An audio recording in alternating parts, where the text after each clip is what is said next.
What is up, A-Scene Insiders? It's Francesca here, and we have a huge interview with us here on the A-Scene. We are talking to the man, the myth, the legend, movie star extraordinaire. You've seen him in Carrie. You may have seen him in one of my favorite movies, Hairspray. Maybe you've most recently seen him in The Poison Rose, but now you're about to see him in a new movie. We're talking to none other than Mr. John Travolta, or as Oprah likes to call you, John Travolta. Perfect. How are you? I know. I'm good. I'm very good. I'm here. I'm with you. You're beautiful. It's a great day. Oh my goodness. Oh, John, The Fanatic. I mean, let's just go ahead and break this down. This is a movie about a crazed fan who just wants an autograph from one of his favorite actors. When you read the script, what was the one line in the script that you said, I have to take this role as Moose, the crazed fan? There were many lines. I just fell in love with this character right from the start because he's like a man-child. You know, he's probably on the spectrum a little bit, but he's also so naively passionate about celebrity that you can't help but not buy into him. Yeah. Now, he goes over the line, he nukes it, but so does the movie star. Like, the movie star's a really good person, but he's not a good movie star. And he's a really good fan. My character's a really good fan, but you know, when he doesn't get his way, he gets confused and goes over the line. So, you know. We talk about going over the line, and I love this dynamic of celebrity versus fan. How much do you owe these fans? Right. You know, you were a father of 3, now a father of 2 wonderful children. Was there a point in your life where a fan has gone over the line where you felt like, okay, you're way too close to my family? Well, I only had 2 experiences. 35 years ago at Santa Barbara, there was a girl that, you know, hid in my closet. And then about 8 years ago, a person came into my house. But other than that, they were not ill-intended. So I can't really say, I mean, yes, they went into privacy. But were they going to hurt me or do something strange? No. As your role as Moose, who did you tap into? I mean, because you really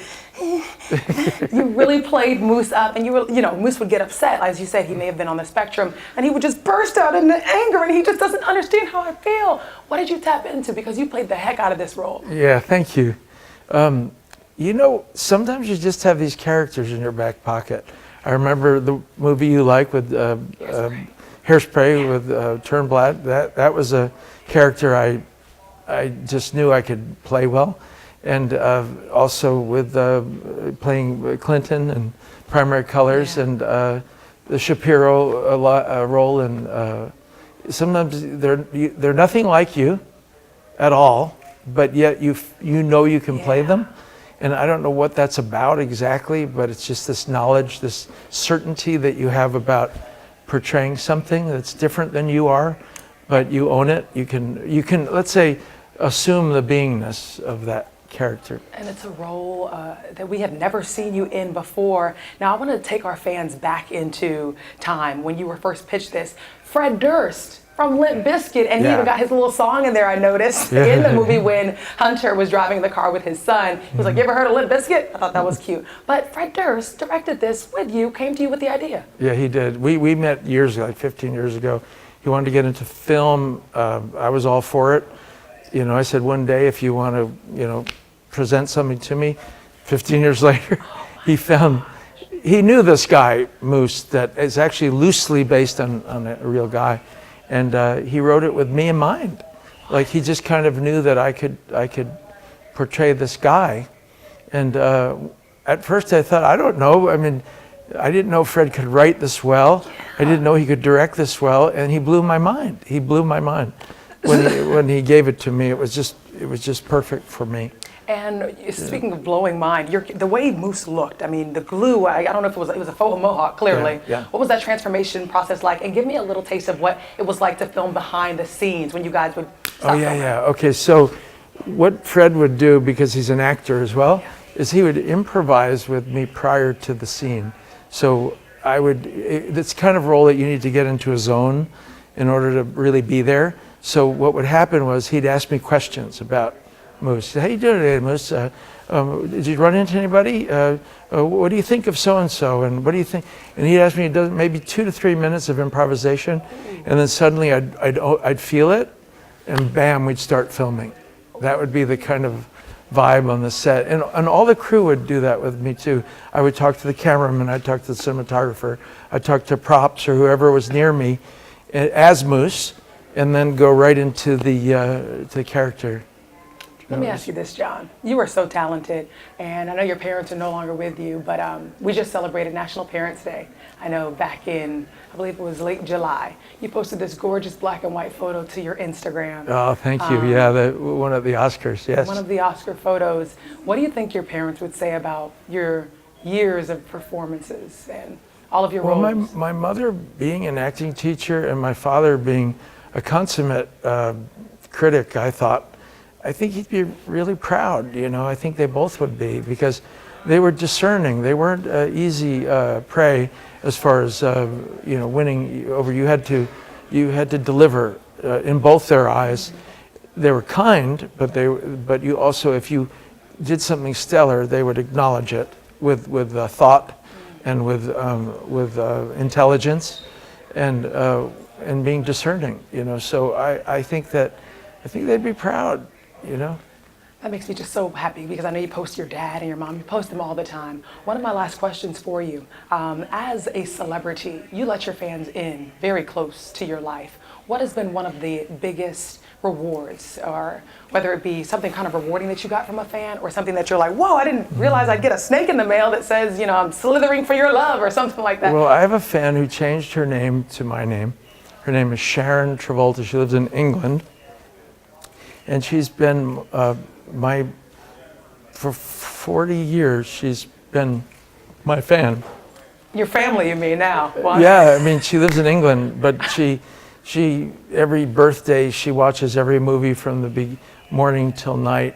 Now there's too many. I could go 48 hours or more, 64 hours. So, but she's always been that devoted, you know, and she's a lovely human being. Sharon Travolta. And she changed her name to Sharon Travolta. Oh my God. And that's probably the most extraordinary one of my fans. And she's never changed her from the moment I met her until now. She's the same, just hopelessly devoted. In the movie, there was a line where it's like, if you give them an inch, they'll take a mile, something around those lines. And it's like, well, as soon as you open up to fans, you know, they want more and more and more. Do you have a line that you have where no one can cross, where, okay, if we're talking about my family, I don't want to go there, or if we're talking about, you know, love, I don't want to go there? I've always found the fans very loving and respectful toward me. I've never felt anyone cross the line or nuke it or anything. I really haven't. So, you know, I can't really say that this is representative of my life. Yeah. It's more a fictitious story, you know, about an obsessed fan and a not so well behaved. Look, they're both good people, but the movie star is a good person, maybe not a good celebrity, and Moose is a good person and maybe not such a good fan. Meaning, you know what I mean?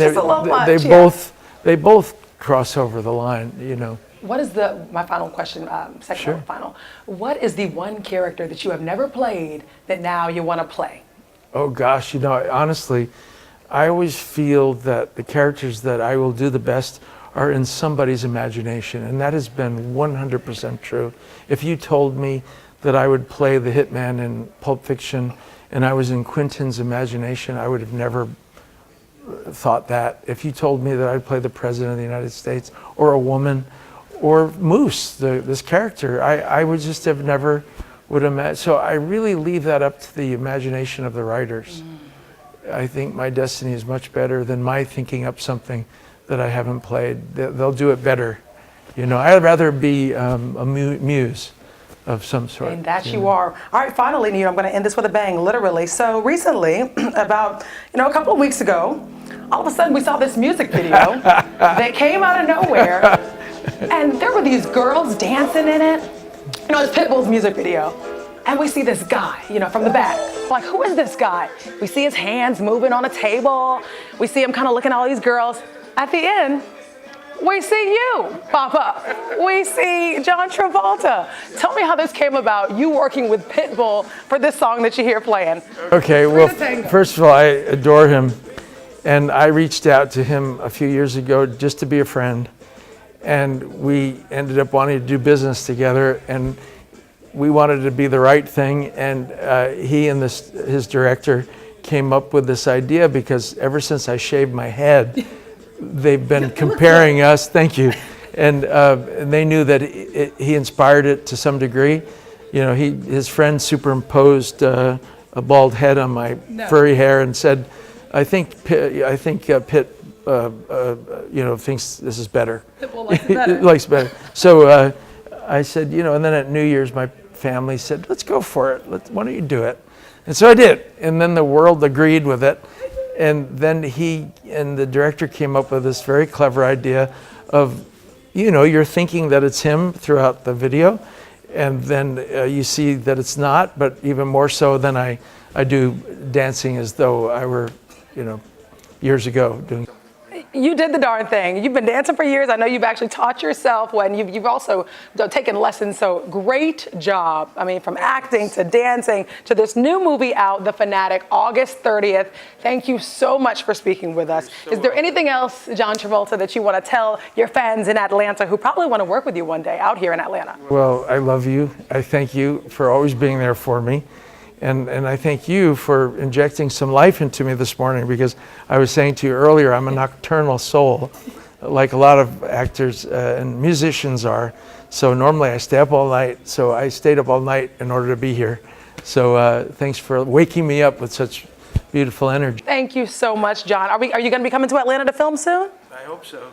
You better. Yeah. That's a threat. That's a threat from this ATLian. John Travolta better be at Tyler Perry Studios or somewhere filming his next film. Thank you so much. Again, A-Scene Insiders, The Fanatic, a phenomenal movie with a crazy, and I mean crazy ending. Coming to theaters near you nationwide August 30th. Catch my man, John Travolta there. Thanks, John. You're welcome. Great job.